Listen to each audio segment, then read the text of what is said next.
You're listening to the Marriage Clinic Podcast, a podcast on love, marriage, and personal development. Our purpose is to inspire and equip you with knowledge and skills to enable you to have lasting and fulfilling relationships. Now, your host, Joshua Margaret.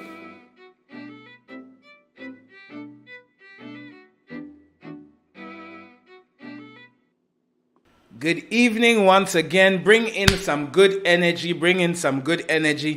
Wherever you're watching from, please put some fire in the chat. Put some explosions. Put the fist in there and let's go. This is the Marriage Clinic Podcast and my name is Dr. Joshua Mogri. I'm so happy to be here with you today. This podcast, last week's podcast caught fire all over Africa and into Europe and Asia, and people are sending us comments from all over and are loving it. Remember that you can find all of this on Facebook, you can find us on Twitter, you can find us on Instagram, you can find us on YouTube, and then you can find us on Anchor, our distributions of podcasts. You can get it in the audio or the video version. So, hey, it's good to have you. And wherever you do find us, please go ahead and like, go ahead and share, go ahead and subscribe, go ahead and click for notifications, and please share the link with a friend or a family member. We need this. We need you to put the message out there. You are our warriors. You are the ones that put the message out there, and you make all of this happen. Without you, there's no us. All right? So great. This is the Marriage Clinic Podcast, a podcast on love, marriage, and personal development. And hey, I am your host, Dr. Joshua Mogri. You can call me Pastor Josh. You can call me Josh, Uncle Josh. Don't call me Grandpa anyway, but... And we're broadcasting from Ghana. It's 8 p.m. in Ghana on a Thursday at the moment. And I pray and hope that wherever you're listening to this from, it blesses you, makes you happy. So wherever you're listening to this from, could you please put your, in the chat, could you kindly put the time you're watching it, the country, and then the city you're watching it from? That would really help us see more of this. And I'm back. Last week we did Marriage Takes More Than Love, and I started talking to you about the 10 things older couples wished they knew early, and I gave you 5 that were fire last week, and this week I'm bringing you 5 more. I can't wait to get started, but hey, we always start with our verse for the day, and today it comes from Proverbs chapter 18 verse 22. Proverbs 18:22, and it says, "He who finds a wife finds what is good and receives favor from the Lord." Let's go. So last week I said they assume love is enough. Number 2, they assume marriage is 50-50. Number 3, they make children the focus. Number 4, they believe in avoiding problems solves them. Number 5, they underestimate the roles of money. If you want the explanations, the examples, and the detail, you have to look at last week's podcast. That was episode 11. This is episode 12. So let's go. This week, I have to pause before I say this one. They stopped trying to win each other's attention and love. They wish they knew that they had to keep winning each other's attention and love. Okay? You have to keep winning your spouse's attention and love. Just cast your mind back for those who are married. Yesterday, I was talking with my wife and I was laughing at her. I said, it's amazing how when we were dating, coming out in the evening to meet each other, she would come home from work and she'd be like, I'm hopping in a taxi. I'll be at your place soon. And the taxi would drop her at the roadside and she would have to walk from the junction to the house. And sometimes I would drive late in the night and be at her place till quite late before going home.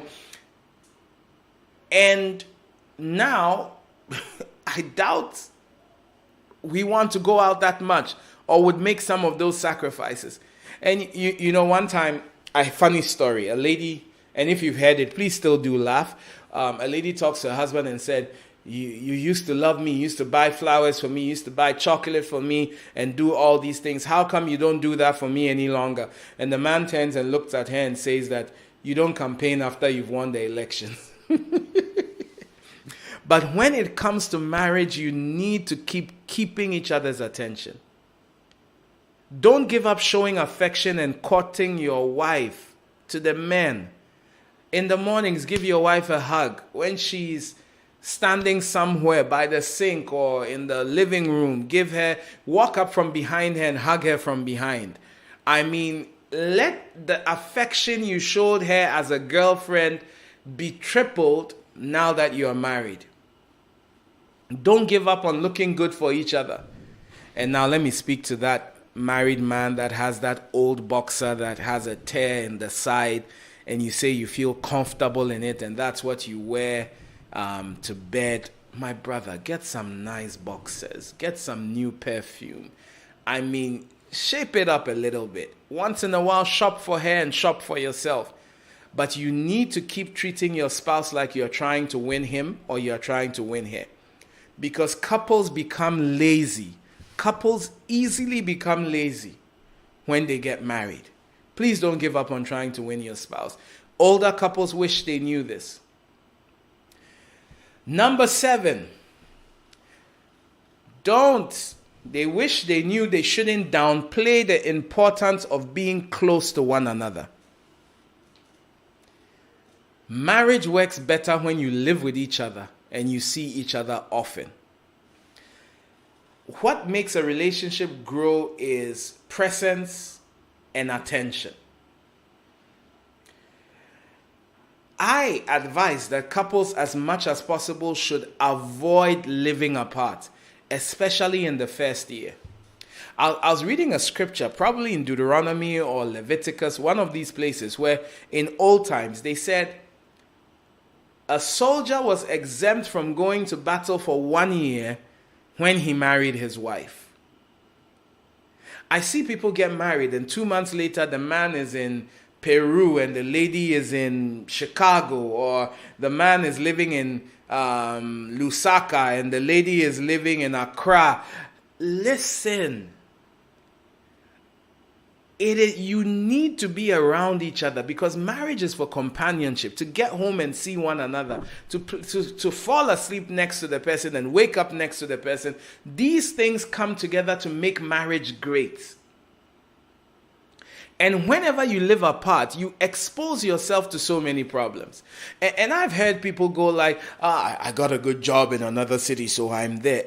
Yeah, but how good is it? Because sometimes when you actually do the paperwork, yes, you had a job that's taking you out of town and probably you are going to be earning 30% more than you are currently earning. So you want to take the job, but you now have to take care of 2 homes. You pay an electricity bill in this house, you pay an electricity bill in that house. You buy a flat screen TV in that house, you have a flat screen TV in that house. I have observed couples over time, and a lot of the time, finally, living apart really doesn't bring as much financial benefit as they thought it would. All right? Living close to one another makes you forces you to solve problems. Because if you're living apart and there's an issue, whenever you meet, I call it the honeymoon thing. So he comes, he travels, he works out of town or she works out of town, and at the end of the month, the person travels in and you have 4 days together. No one wants to spoil those 4 days with hard conversations. So you act like you're on a honeymoon and then you run away. It doesn't really help in the long run. All right? When you live with each other, you're able to have a lot of sex. More sex makes a marriage. Sex is a glue that holds a marriage together. At the beginning of this, that should have been episode 1, 2, 3. I did a whole episode on sex in marriage. Sex. And you see, the more frequently you are around each other, the more sex you have and the more enjoyable your marriage is. That's for a healthy couple. So that's number 7. Proximity is important. Number 8. Let me slow down and explain this one a little bit more. Number 8.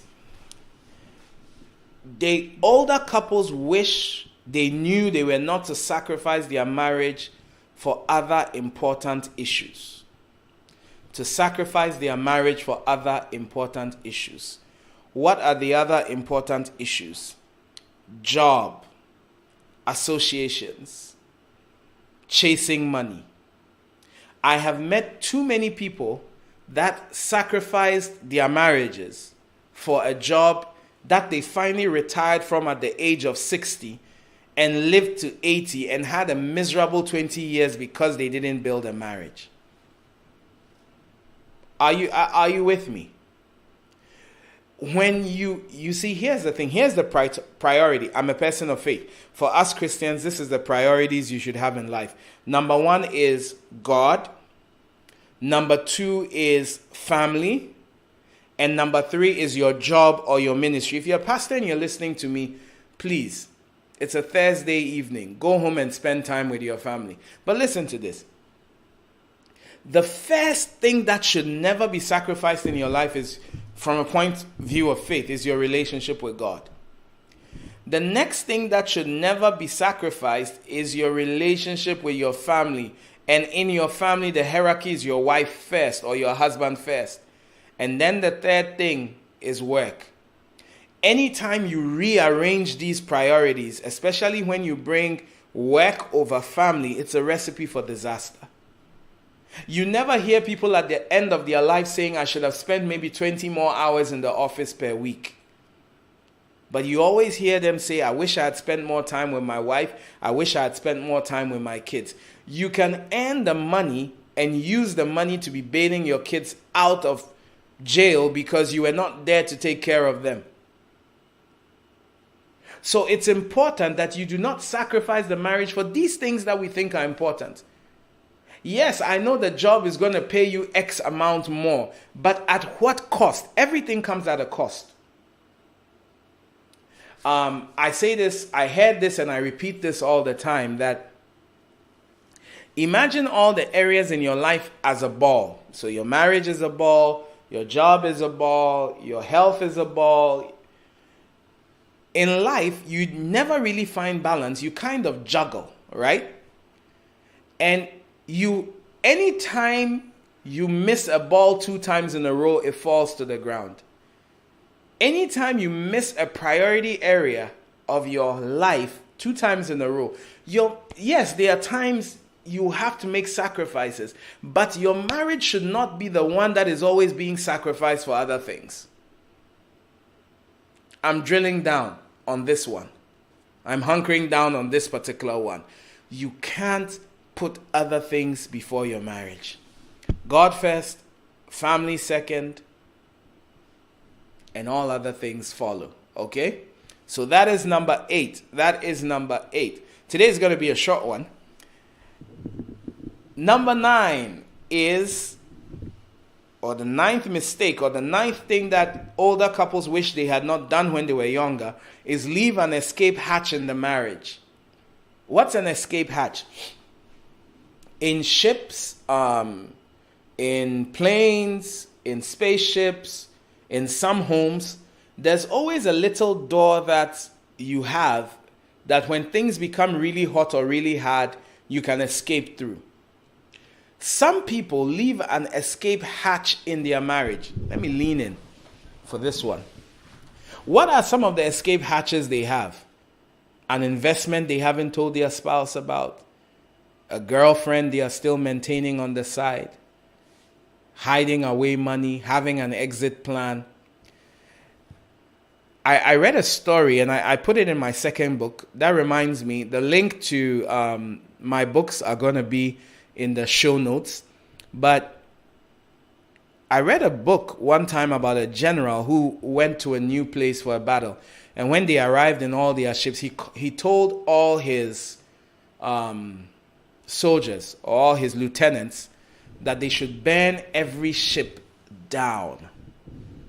And they asked him why. He said, when we burn all the ships down, every soldier knows that either I fight or I die. There's no ship to run back to escape from. Whenever you leave little things in the marriage as your plan B, your marriage never really works out. We don't do plan B in marriage. Pastor Josh, how about if we get divorced? Yes, divorce does happen, but give it your all. The chances of the marriage working are higher when you are giving it your all. So stop keeping that lady on the side and stop putting that money aside. I know couples who are married and then the woman is building a house in another place. In Ghana, building a house is a big deal. We rarely buy houses. Everybody wants to build a house. That's another story. But so it's building somewhere and doing this over there and doing that over there. It's a recipe for disaster. You can't fully commit to something if you're planning for something else. So don't leave an escape hatch. Don't leave an escape hatch. And number 10 is they forget the God factor. My name is Joshua Mogri. This is the Marriage Clinic podcast. I hope you are enjoying it. But here's the issue. A marriage, now purely, I'm speaking as a person of faith. If you're not a person of faith and you don't like to hear all the God stuff, this is the part where you get off, right?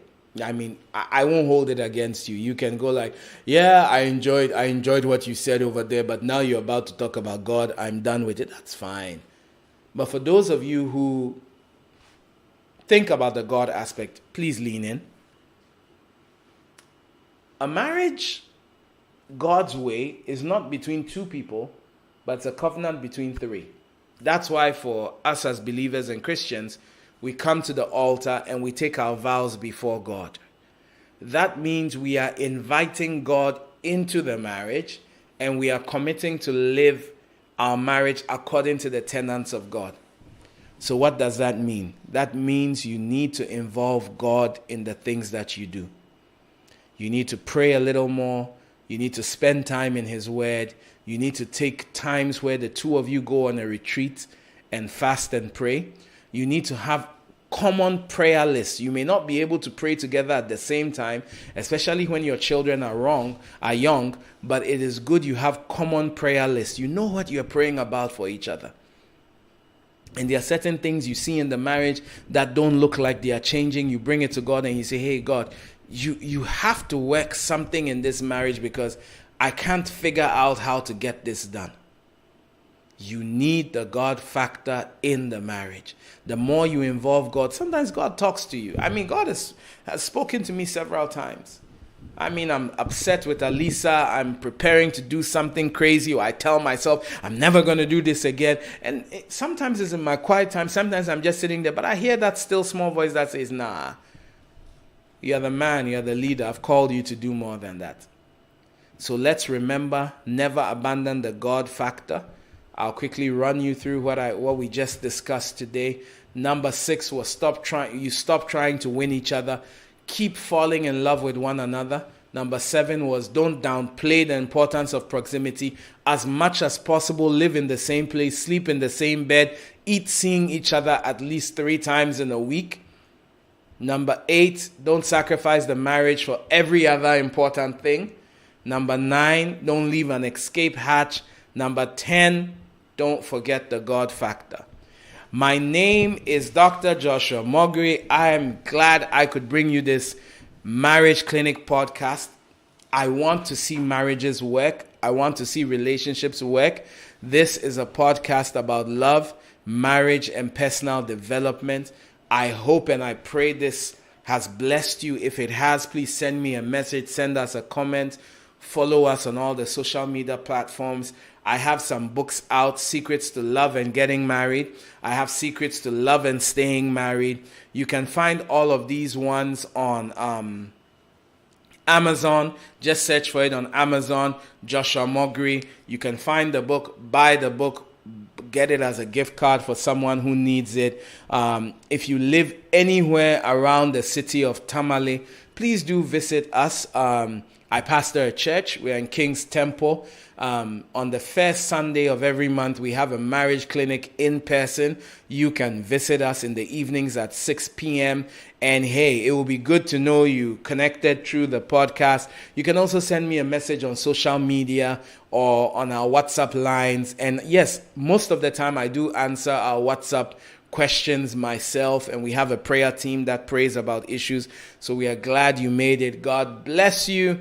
Take good care of yourself, and we will meet again next week, Thursday, as I bring you something fresh, something nice, and something you're going to love. Take good care. Enjoy the rest of your day. Bye-bye.